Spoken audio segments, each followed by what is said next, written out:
All right. Ms. Bethard, I think we're 9 o'clock. I think we're ready to go. So thank you so much. Okay, perfect. So welcome everybody. My name is Diana Beltran, as you will also see in the video when I introduce myself, and I teach dual language kindergarten at Lancaster Elementary. So this session is just to give you all a little bit of an idea of what blended learning is exactly and whether or not it's possible with the little ones. So I'm going to go ahead and share my screen now. And then you all will see that as I'm talking and presenting, I do tend to repeat myself a lot, and a lot of it are videos.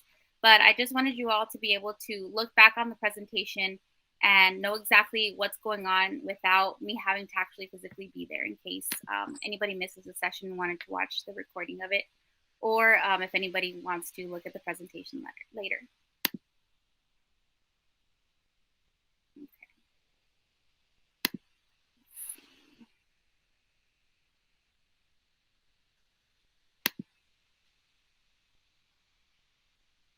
Okay, there it goes. Okay, so this is blended learning in kindergarten. And I know many of y'all are here because you think, is it even possible? So first, I wanted to start off with what is blended learning? And in order to understand blended learning, you have to know what blended learning is not. I had the misconception that blended learning was a one-size-fits-all, completely relying on technology. And it's not that. It doesn't rely solely on technology. It's not making us teachers obsolete, and it's not impossible with the little ones. So here's what blended learning actually is. Hey, my name is Diana Beltran, and I teach dual language kindergarten at Lancaster Elementary. Okay. Well, thank you for joining us this afternoon and allowing us to visit your classroom, Ms. Beltran. Amazing things happening in the classroom. So, when people talk about blended learning, they say, well, how do you get kindergartners to buy into understanding that they're doing different things based on data? How do you do it? When I first heard about blended learning, I thought, there's no way my 5-year-olds are going to be able to do this. They talked a lot about it being students making a choice, having a say in their learning and in their independence. And we just thought, they're 5, there's no way. But when we first started, it was it was awesome to go be able to see a classroom within my grade level and see a little bit about how it worked. And I think it really opened my eyes that blended learning was not what I thought it was. I thought it was, 100% just students working online at their computers. They knew exactly what to do, where to go, what was next. And it really was just about giving them that choice and letting them know where they're at and how they can progress. Okay, so really the blended learning model is about choice and student independence. And another thing that you'll hear a lot is there's no way, there's no way. And I'm sure a lot of you all are feeling that way with your little ones and the way you see your classroom sometimes. There's no way these kids are going to be able to do it. But it definitely is possible. And as with anything, it takes a little bit of working and tweaking. But once you get the hang of blended learning and you see the awesome results that you get with it, you'll be very excited to try it out. My name. So even though I tried to transition the videos, every time I click next, it keeps playing it. So I apologize for that now. Okay, so first off, I teach the little ones. Where do I even start? Because you walk into those blended learning classes and it's very overwhelming to see all the data and the menus and the students at centers, and they're all doing different things and they know what they're working on. So really just start wherever it is that you feel most comfortable.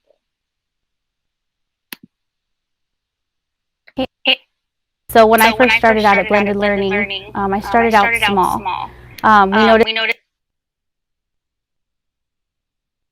that we could just track their behavior and just start there and attendance.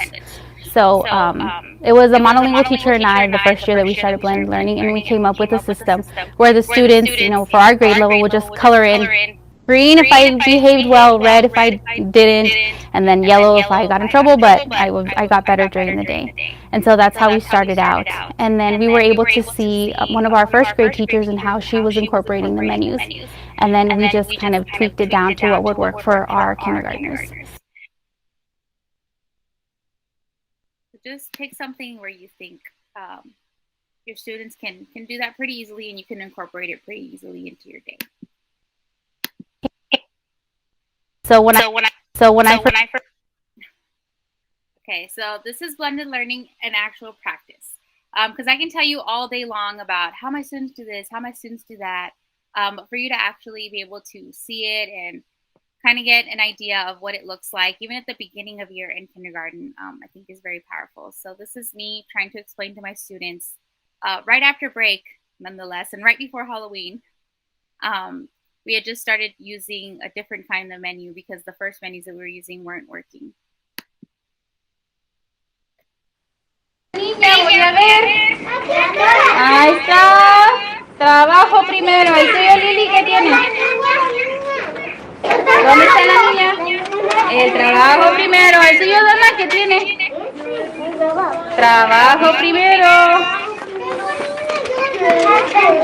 Mande. Mira. ¿Ya encontró esta? Yo tengo la mona y luego el robot. Ok, Matías tiene la monita y luego el robot. Encuentra la monita esa. Mía, ¿usted qué tiene? La monita y luego. ¿Qué es eso? Espera tantito. iStation. Hey, miren a Ricardo, ¿qué está haciendo Ricardo? Ah, el menú de Ricardo, él ya sabe, el menú de él tiene iStation primero, vean sus menús. ¿Dónde encuentra el trabajo? ¿Dónde encontramos el trabajo? Ahí viene.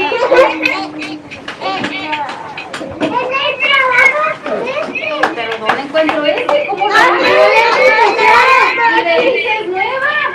Y Belice acaba de llegar ahora. ¿Cómo va a hacer el trabajo? Lili le dice que no lo encuentre. Niña. Okay, so as you can see, at the beginning of the year, it's still very guided by me. We start with just tracking their behavior and attendance. And we have data trackers where every day we take it out and we just color the color of our behavior chart. And then we start with whole group menus after that. Everybody's doing the same thing, and it's guided by me. And then the differentiation comes in through iStation. So each student has a different menu based on their iStation tier, but all the work that we're doing is still the same because we're still working on how to do the work. What are the steps that we do for the work? And the differentiation with iStation is that the tier 1s will have one iStation day. Tier 2s will have 2 days for iStation, and then my tier 3s will have 3 iStation days. And then we try to incorporate a mix of online and offline centers right from the beginning of the year. And we just sat down together, the kindergarten teachers and I, and thought, okay, what centers are really important to work on those fine motor skills? And then which ones can we do online centers that all I need to really know is, does the child know or not? And then they can move on to iStation or another center like Reading A through Z. Okay, and then you think, okay, that's awesome. And then what, Ms. Beltran? You're doing it still all together. So here's a little bit about that. The second year we did it, we started a little bit earlier. And again, we started just with attendance and behavior.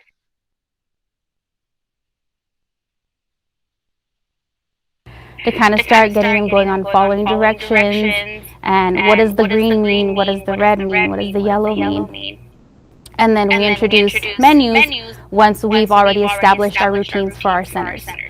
We try to keep the centers pretty much the same as far as the icons that they're doing and the general idea of what's going on as far as the type of work. And we follow the daily 5, read with a partner, word work, and work on writing, and that's what the centers that the students do independently focus on. And then we also try to incorporate the iStation. And then this year we're incorporating the M-Class data, as well as they have their independent sight word graphs and letter sound graphs that we track as well. And so the menus consist of the different choices of the work. And at first, everybody's doing the same thing. We just want to get them getting to know, I take out my menu before work, I look at what I need to do, and then that's how we track. And this year we tweaked it again, because every year blended learning is changing. You're learning what works, what doesn't. It depends on the students that you have. Some years, the very first year I was very blessed, and I think it was like when they say your first kid behaves awesome and doesn't cry or give you any trouble, so you'll have another. Blended learning was a lot like that my first year. You know, the students, we started about halfway through the year and they just picked it up and went with it. And through the years I've noticed that some classes do that really well and some you have to guide a lot more. And with this year, with COVID and students being at home and some having pre-K, some not, we decided to change our menus yet again. And so now they have a little circle that they check off. So I explain to my students, the ones that have the circles are the must-dos. And then the ones that don't are the can-dos. And right now, they're right next to each other. So, and they're in order Monday, Tuesday, Wednesday, Thursday, Friday, because that's how our centers are working right now. And so students already know, okay, it's Monday, and then at the top I have just a little white board that says the M for Monday, or I teach dual language, so the L for lunes.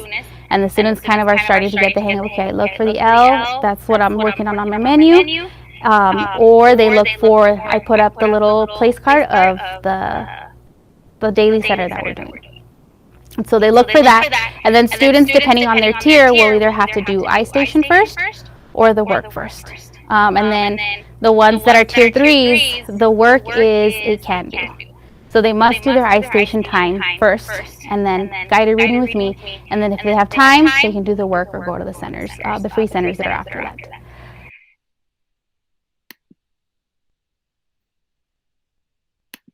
So on this next slide, you can see this is in the data wall that I was talking about with guiding them and that I was pointing to in the video.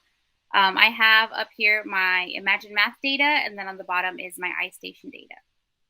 And my students have a menu for math that we just started using this year. We wanted to start introducing math menus 2 years ago, and then that's when we didn't come back from spring break after COVID. So that idea kind of went out the door, and then last year we were online. So this is the first year that we started doing that, and it was getting very overwhelming and confusing for the students. And so I changed my data wall, and that way they could know. We started doing, I like to have the kids write their name on the tier that they received. That way they have that independence and accountability for the level that they're on. So we come up and we each write our name on whatever tier we scored. And then the stars are for math and the circles are for iStation. And even on their badges, they have a little circle sticker for iStation, their iStation tier, and then the little star sticker for their math. And then I have my little bird here that kind of tells them where to go and what to do. And up here is the letter. On their math menus, I have the letter of the week, the weekday. And so they know, instead of telling me, which one are we working on? Which one are we doing? Because in ELAR, they have the different icons. But in math, really, their menu just says the teacher lesson or whatever activity we're doing with whatever work the teacher gave us. And then I either go to centers or I have Imagine Math time. And so since this menu looks exactly the same, they look for the letter of the week, and then they know where to go and whether they have centers or math. And then on reading, it's the same. They look for the icon, and then they know what whether the work is a must-do or a can-do, and then whether they have to do iStation first or the work first. And then as their tiers are changing with their iStation month by month, we fill out new ones. And even if it's in the middle of the week, I just keep the same tier from the week prior or from the month prior. And then they know that next week we start with our new menus. So I did have some kids go from tier 1 to a tier 2. I had one student go from a tier 1 to a tier 3. And so they come up and they tell me, I need another dot. I need another dot. I'm not a green anymore. Or, oh, I'm a green now. You need to change my dot to a green.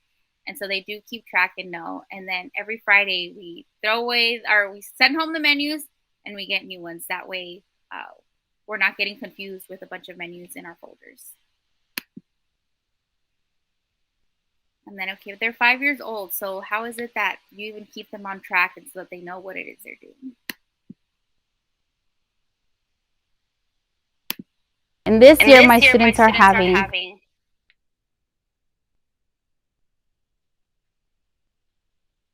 a little bit more trouble with the menus, and I think it's because we just came back from break. We've essentially, as teachers, been teaching differently for the last year and a half. And so even for us, it's been hard to get kind of into the routine. And so the menus weren't working the way we had them prior to. And so we recently just changed them when we got back from break. And so we've been working on the circles because they were used to just check, check, check. But it got overwhelming with so many check marks. So now it's you just check mark the ones that are the must-dos and the others are free. And then on Fridays, I let them know that if they finish their iStation time, then Fridays they get to choose whatever center they'd like to do. They can do reading A through Z. They can go on iStation if they'd like to. We have book flicks. They can read with a partner. They can go to the word work or work on writing centers. And so that kind of motivates them to want to complete their iStation time ahead of time. For example, this week we had early release, so we skipped one of our days on our menu. And for some students, that was their iStation day. And so today, when they finished their work, one of them asked me, is it okay if I do my iStation time? So tomorrow I can pick whatever I want. So it's only week one with that option, and they're already like, oh, if I do my iStation time now, then tomorrow I get to pick whatever center I want. So it's a motivation for them as well. I know y'all are probably thinking, oh, Miss Beltran, that sounds great in theory, but do your students actually understand data? Do kindergartners really know what it is that they're doing and what it means and how it's working? So here's one of my students kind of explaining his menu, his data and what each of the different things means. Matías. ¿Qué me vas a demostrar aquí? El cuaderno se punto mal y bien.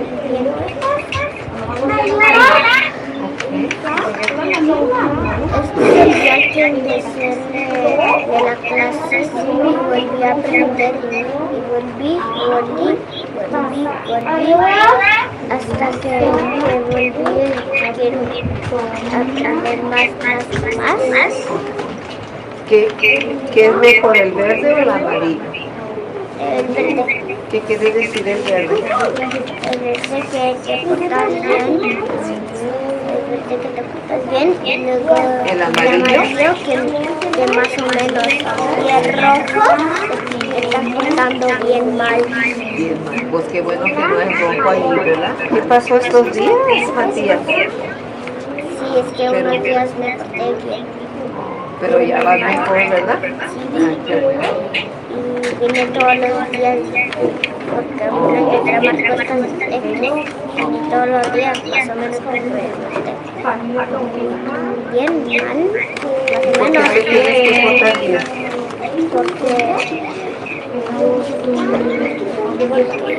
Si te portas bien, ¿qué pasa?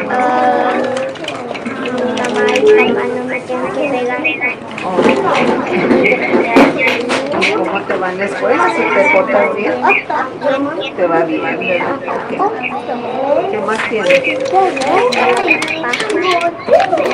Otra vez este día no lo marqué, lo más este día lo marqué, pero ahí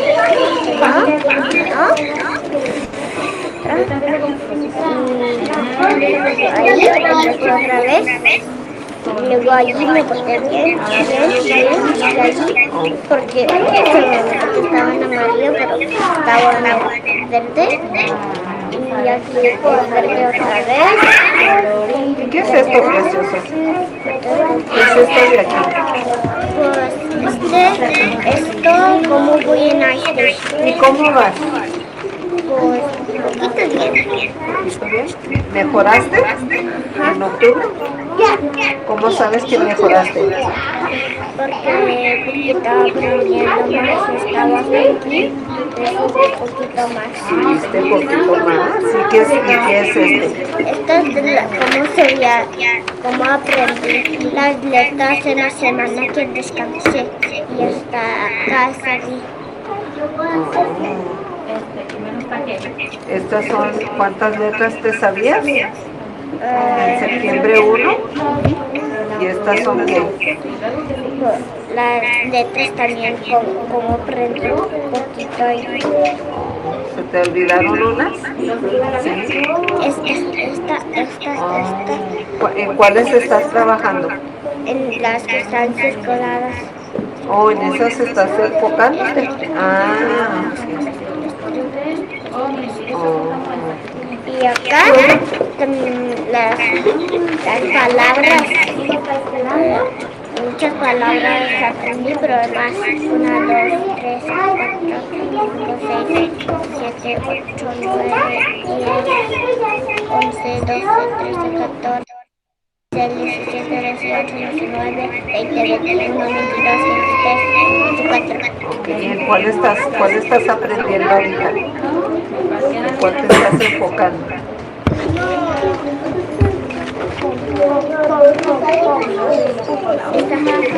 ¿Qué dice? Soy. Ya te la sabes. ¿Y esta qué es? ¿Estás? No, pero mira, ya te aprendiste otra. So as you can see, they kind of get the general idea. They're 5, so they still kind of struggle, and then it's still fairly new to them, and so they don't really get the entire knowing of it. Like with their iStation data, also some of their trackers are a little bit misleading because some of my students that are really high, in order to fit the data, their icons or their data moves up by 5s, and then some of my lower students it moves up by 1s. So the same amount of growth is shown very differently, and they're thinking, "Oh, I didn't grow as much." But I do just try to let them know that it's just about progress and growing. It doesn't matter if I grew a little bit or I grew a lot. I'm growing, and that's what I need to be doing, and that's what I want to be doing.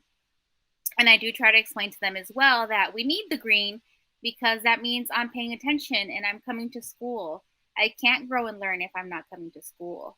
And then if you notice on their iStation data, underneath their graph, I color in their tier. That way they know also what corresponds to their badge color tier. And then here are some examples. And one thing you'll see a lot in blended learning is that didn't work, so we tweaked it. And that didn't work well for us now, so we had to change it again.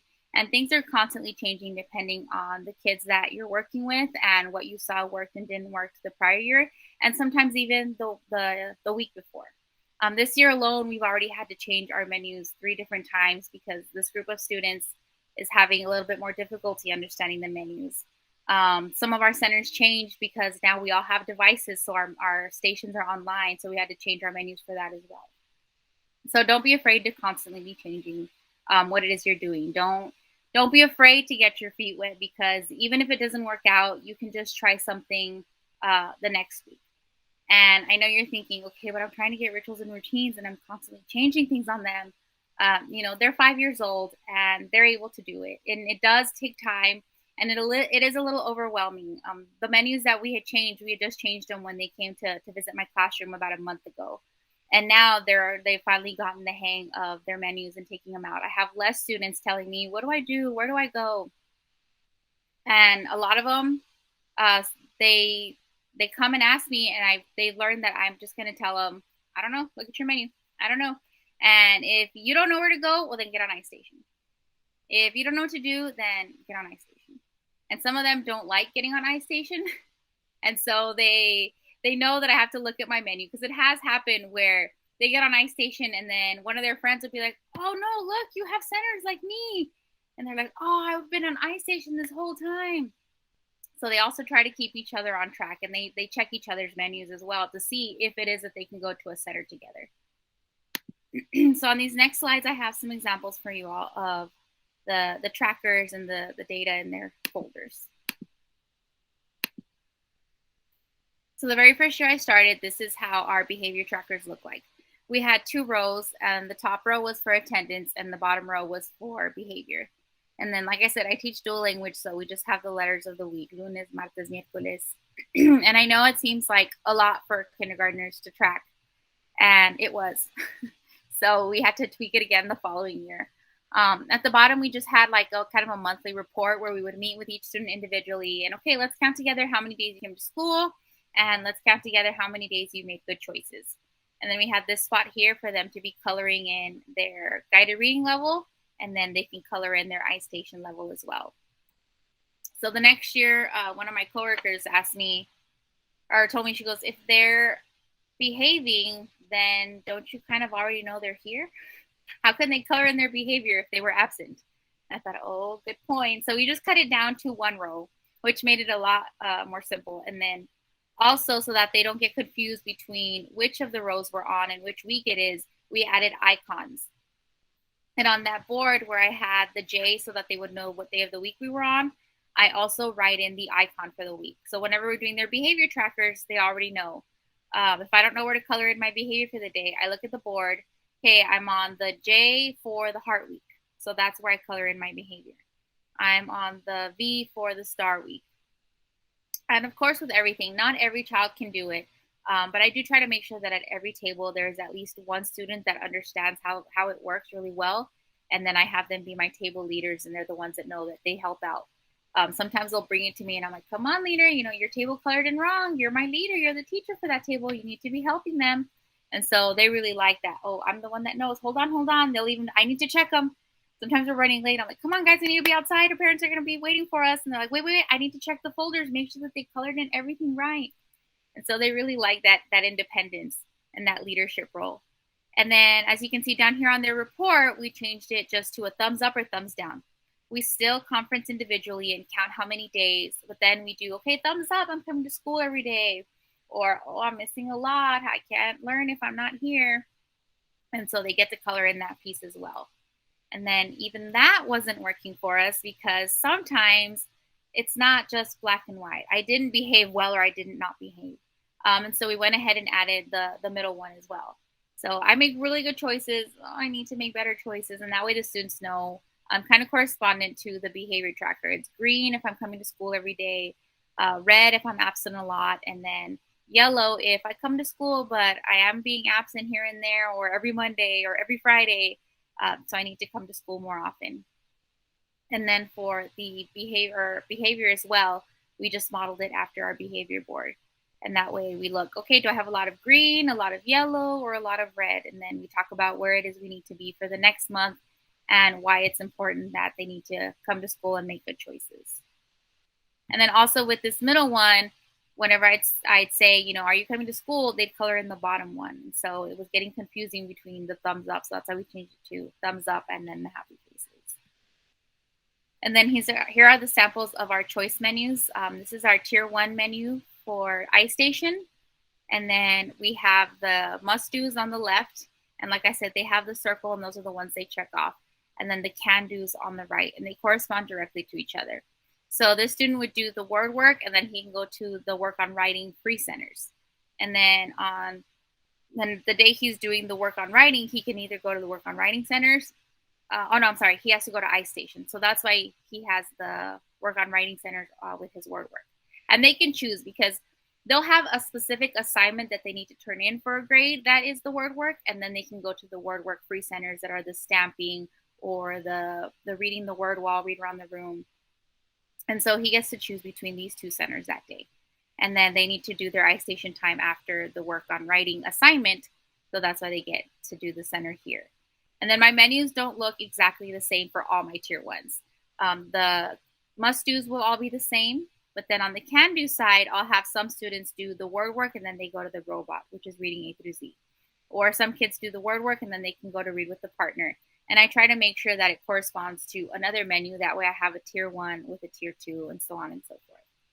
And then if you can see here on their iStation, I have a little marker with the time. And that's so that I can avoid students going, can I get off of iStation now? Is it time for iStation? Can I end iStation? Can I go to center? And so I'm trying to show them that, you look at the time at the bottom, and when it looks like the timer on your menus, then that's when you can log off. And I have had the problem where after 30 seconds, they're trying to log off. And so that's why I added all the zeros. And I'm trying to tell them, not the number that's moving fast.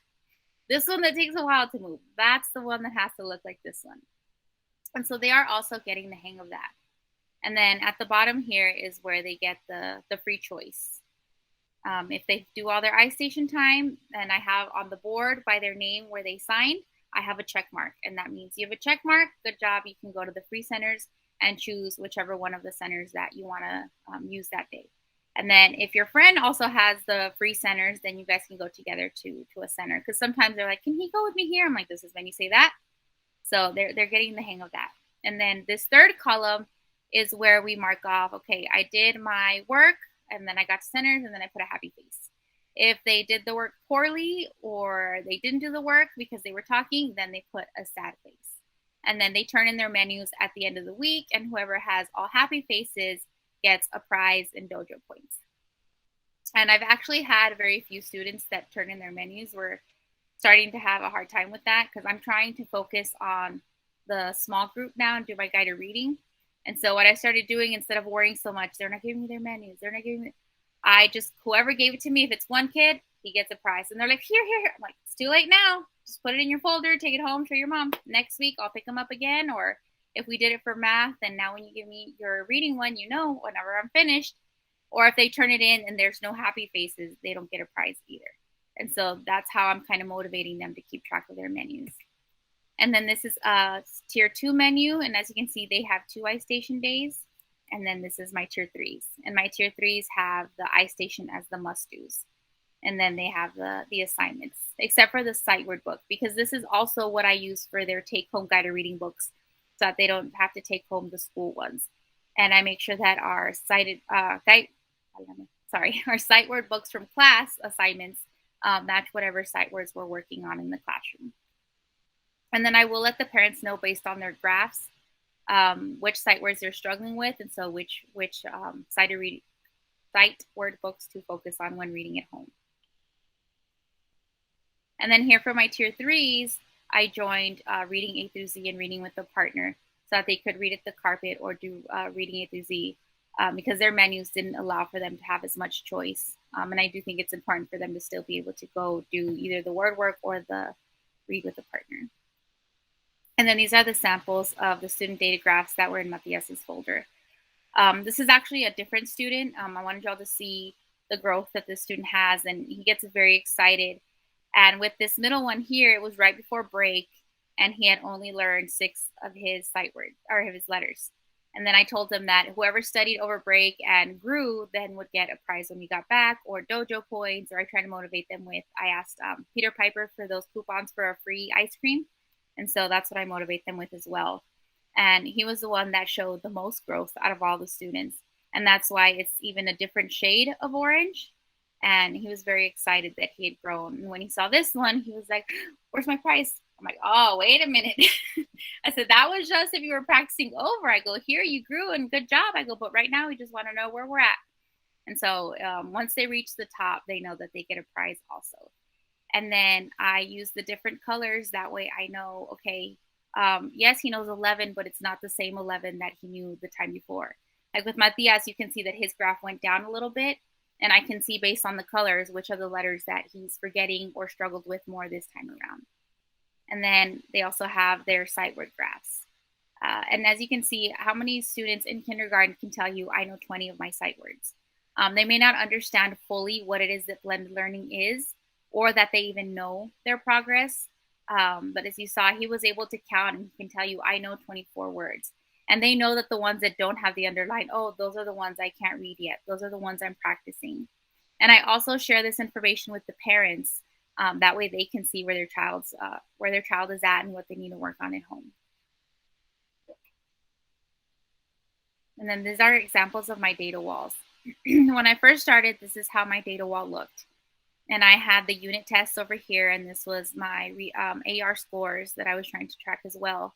And then our iStation data, similar to what I have now, and the whole group. We had a whole group graph with the thermometer of, okay, as a class, this is where we're at on iStation. Let's see if we can all grow to a higher one. And that way also I would motivate more students to try to be in tier 1. And then we had their individual unit tests. And so they had a math graph and a science graph. And after the unit test, I would conference with students and we would talk about which ones they missed, why it is that they missed them. Sometimes it's just that they didn't show their work or they didn't pay attention to the question. And sometimes it was just reworking the problem and making sure that the students really understand. And this as well, we color coded with the red, green, and yellow so they know, oh, I didn't do as well on addition and subtraction as I did with graphs. So they know that they need to practice that. And then this year, we made it a little bit more simple. Like I said, my students this year are having a little bit more trouble. And I also think part of the reason, too, is that we now have the math menus along with the iStation menus. And before, we were just focusing on reading for blended learning. Okay, so this is what blended learning looks like in my classroom. This is the choice menu that I have where students, when they have individual choice, this is where they get to pick. So at the beginning of the year, I have it all together. I have the icon up on the board, and that's how I get them used to, okay, this work corresponds to this icon. And then later on, we've introduced now in November and December, 2 tables are doing different assignments. So red and yellow will be working on the word work, and then green and blue will be working on the work on writing. And then the next day we switch. And right now it's me telling them where to go still, but now we have that differentiation where, okay, these 2 groups are doing that. And here I just want them to start getting used to having to go look at the menu and not relying so much on me. Since we're doing 2 different assignments, they're like, they start doing the wrong assignment. Like, oh, look at the choice menu. Where's your table at? What are you supposed to be working on? Or their friend is on iStation, so they're on iStation also. I'm like, okay, but you're not on that same icon. Look at the choice menu. And then next week, wish me luck, because I'm going to start trying to introduce where each individual child is at a different center and it's not based on their tables. So we've been doing it by tables for about 4 or 5 weeks now, and they've been doing really well with it. They're no longer asking me, where do I go? What do I do? Am I supposed to be doing this? And in the spring is when they have the free independence. We try to start end of January, beginning of February with their independent choice. And so this year I'm going to try starting a little bit earlier with that, but with me telling them what center they're working on. And since we're still learning some of our letters, I've chosen the students that know all their letters to do the sound sort first, because I know that they don't need my help with the sound sort. They don't need me to go over it with them for 2-3 days ahead of time. And here I want to exactly start getting them used to the same thing.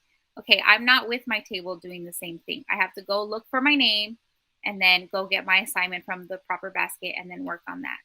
And before COVID, we had each of the tables be a different assignment. And so they knew that even though they were blue group, if they were working on their sound sort, then they had to sit at the red table.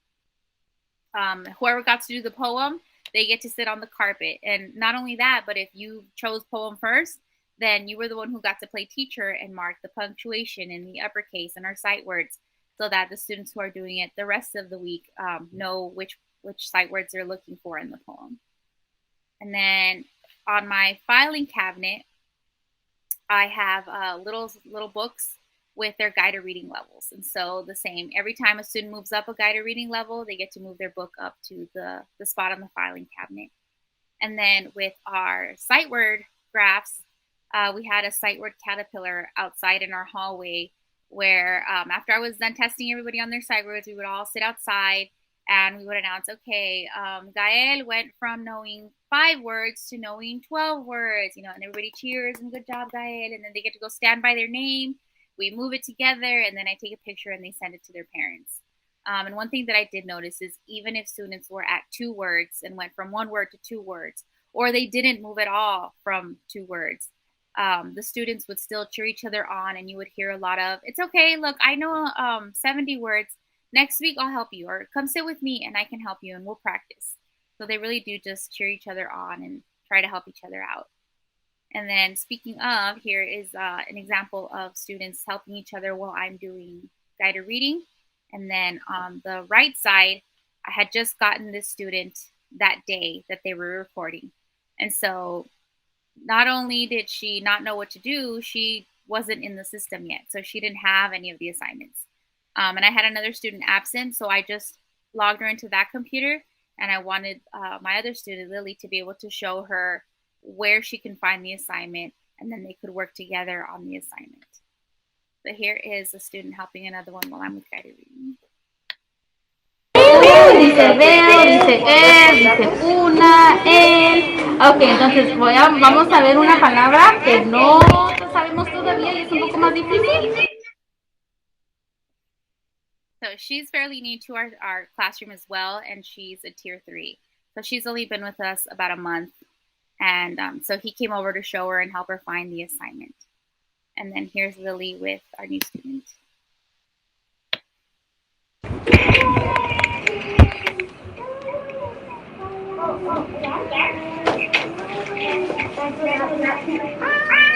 El robot Mira, y dígale dónde. Ella puede hacer clic. Deje que ella le haga clic para que aprenda. Dígale aquí en la orejita. Puede mover la manita. Dígale aquí en la oreja. Y luego prensa el trabajo. No sé. ¿Cuál es el trabajo de hoy? Ya está haciendo el trabajo. Y luego. Ok, aquí ¿qué vas a hacer, Hazel? Okay, so they're 5 years old and they like being teacher, and so I do have to do a lot of training and teaching with them. If you could see with Lily, she was doing everything for the new student, and she was trying to get the computer, and Lily would kept trying to take it away. So I do take the time to kind of teach them and model for them. You know, whenever I'm showing you how to do something, do I do it for you or do I just walk you through it? The same with the work. That way, when I want students to help each other, they know if I'm a tier 3, I need to go ask a tier 1 for help, or find a tier 2. And I don't want them telling them, you know, okay, that one goes there, that one goes there, that one goes there. Okay, turn it in. So we do work on, you know, whenever I'm helping you, do I just tell you, okay, put that one there? I said, no, I sit there and I tell you the name of the picture. And if you still don't know where to put it, then I help you with the sound. Okay, is mono. ¿Dónde va? Mono. Mono. And I go, if they put it wrong, well then, you know, they just tell them, you know, oh, it didn't go there, but that's okay, next time. And so even with her hand, she was trying to move her hand for her. I'm like, she can move her hand, she can click. And then I try to think of as many things as possible that I can avoid. With technology this year, I am so excited that all of my students have devices because it gave me the opportunity to do more with blended learning. Before, my students weren't able to go on reading A through Z as much as I wanted because we were using the computers for iStation time. So now that everybody has their device, we have that option. We have more accessibility. But one of the problems that I didn't encounter last year was students being able to log into their devices. So I did print out their iStation login cards, which has their login and ID, which corresponds to how they log into their computer. So I'm teaching them, you know, to how to put in their ID number. And yes, there's still students that I still need to go around and help. But eventually you do have those 4 or 5 students that can go ahead and take care of those issues for you so that you're able to sit down and do guided reading with less interruptions. Now we're trying to work on logging in with our username whenever our computer has completely logged us out over whenever we've turned it off. So little by little, we're getting there, but it is possible.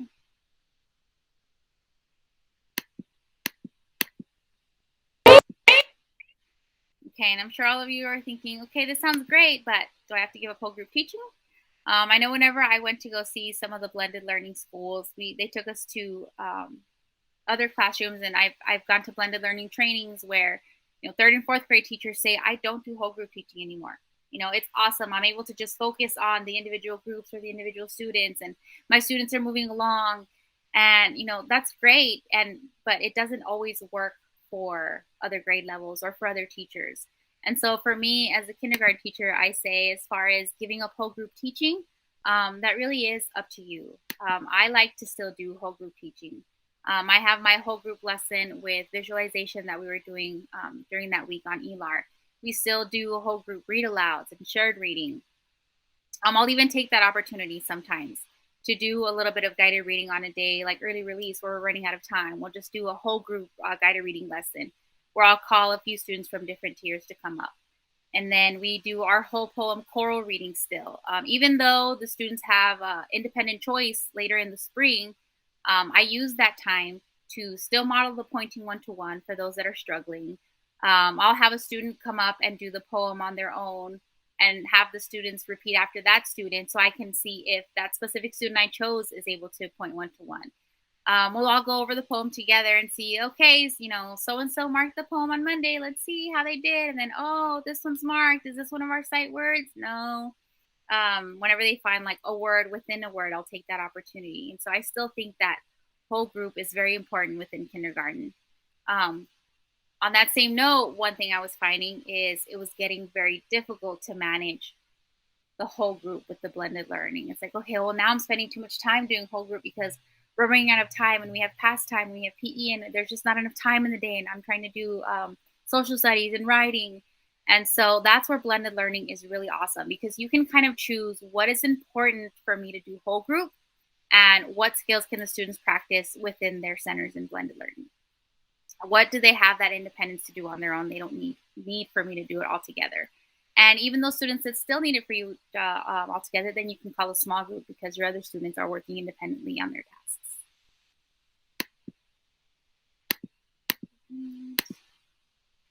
And then here's just some ending friendly advice and some tips and tricks to kind of help you feel a little bit better and less overwhelmed with blended learning.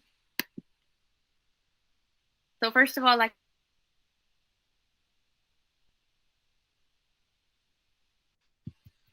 I know it seems overwhelming and a lot at first, but just slow down and don't think that you have to make it look exactly like the blended learning classrooms that you see. This is my 4th or 5th year doing blended learning, and I can tell you it didn't look like that at the beginning for us. So just observe a classroom that's in your grade level, because that's also very important as well. A lot of the classrooms that we were observing initially were in the upper grades, and it was scary and overwhelming to think there's no way. They're sitting quietly. Everybody knows what to do. There's no chaos.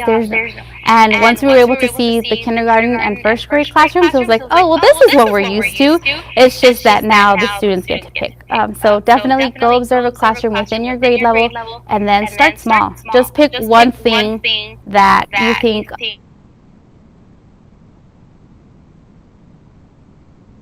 oh, I pretty much have that. I just need to tweak it a little bit more. So that ask the teachers that you're we got the menus observing. What I noticed is that from one of our first grade one thing at a time, and then we just added in what worked for us. And so definitely ask for help and decide off one thing at a time. Okay, so just remember on that note, I had walked into blended learning my first year before I had even done it, and it was a 5th grade classroom, and I told the kids, I said, what do you do when somebody's not doing what they're supposed to? Like, what happens? What are the consequences? And that child looked at me like, whatever works for me is okay. And like I mentioned at the beginning, even if you have to change it, let's say it didn't work in September, it's okay to change something else in October.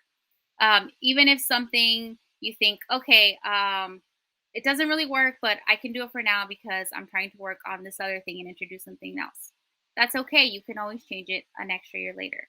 And the wonderful thing with blended learning is that you have everything already done. It's just a matter then of tweaking. This last year with COVID, we were able to, it was a lot of work for us as kindergarten teachers to figure out how to make the assignments virtual.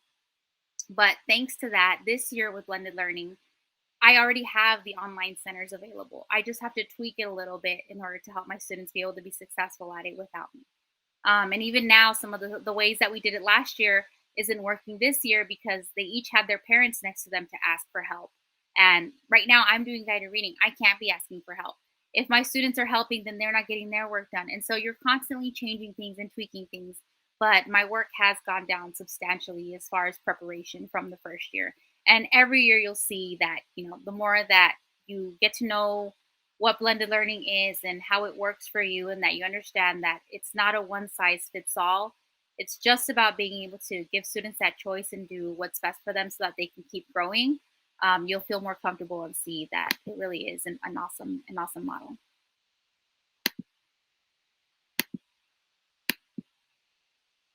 And then you think, okay, I've kind of talked to you all about how I introduce the independent choice. But then you think, okay, now what about stations? How do I tier the stations?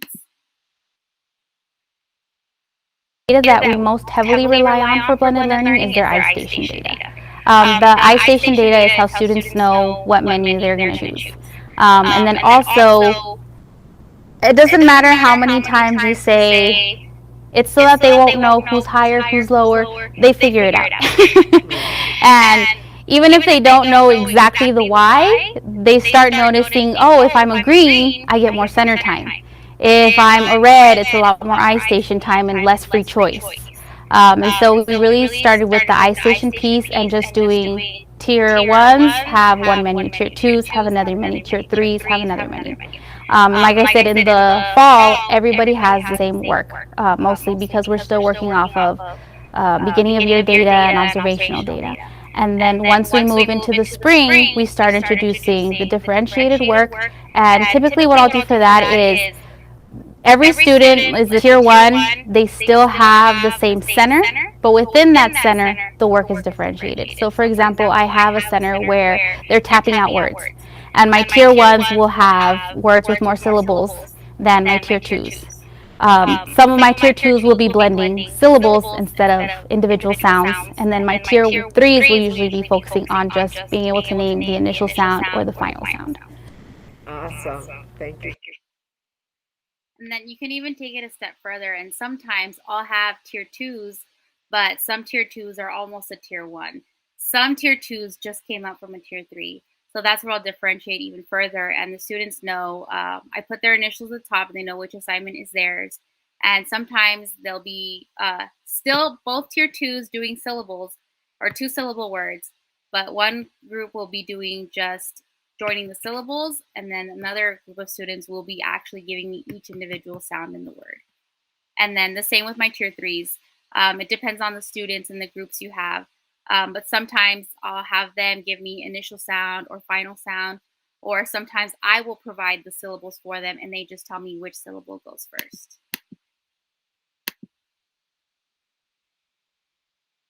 And then last but not least, just remember we're here to grow. So how do you keep kids from feeling daunted when they are a tier 2 or tier 3? What we do go into a lot is the meeting of the colors and the tiers. I explain to them that it's within their power to be whatever color they choose to be. And we always talk about, tier 3 doesn't mean anything other than I need more help from the teacher. I'm still learning and growing. And either that or I need to pay more attention on iStation. Because you have those tier 1s, they go to the tier 3 and they're like, but, and that's the chance where you really get to explain to them, well, we can't be hitting pause. We can't be getting up to interrupt. We can't be asking to go to the restroom. And so it really is a motivating factor for them to see the different tiers. And then also the students that are tier 1s and 2s, it builds their confidence because they're like, oh, I'm a tier 1, I can help you. And also they know who to help. I tell them, look for the ones that are tier 2, look for the ones that are tier 1. And it's okay to ask for help. And one of my students even told me, like Ms. Diaz always says, we're here to grow, grow, grow, grow. So, they know it's not a punishment. It just means, I need to try a little harder. I'm still learning. Because I tell my tier 1s, even though you're a tier 1 and you're a green, you still need to be paying attention and trying to learn and practicing, because the objectives for tier 1 change all the time. I said, at the beginning of the year, you're tier 1 because let's say you know how to write your name. But then the next time we test, you need to know your name and your letter sounds. I go, and now maybe you still just know your name and you were tier 1, now you're tier 2. I'm like, next time we're going to be working on words and then sentences. I go, so it doesn't matter what tier you are, the point is just to grow. And so they know that and understand that, and miraculously, you don't believe it when the other teachers tell you, but they really do just cheer each other on and help each other progress. There is none of that, oh, well, you're a tier 3, so you're not as smart as, it's just about helping each other. It's more of, oh, you're a tier 3, so I can help you. Let me help you. So it's been awesome seeing the kids really take that independence.